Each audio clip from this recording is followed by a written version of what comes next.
നമുക്ക് അധ്യക്ഷൻ ബഹുമാനപ്പെട്ട നമ്മുടെ സുമേഷ, ഇതിന്റെ ഓണർ ദീപ്തിമേൻ, പ്രിയപ്പെട്ട സഹോദരന്മാരെ എല്ലാവർക്കും നമസ്കാരം.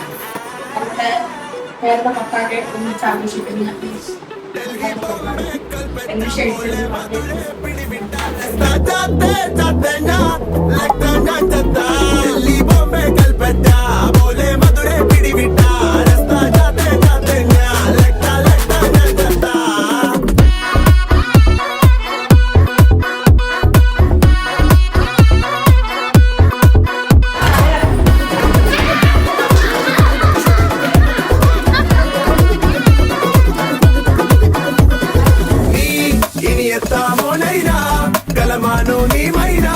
ഒരു റോസാ പോലെ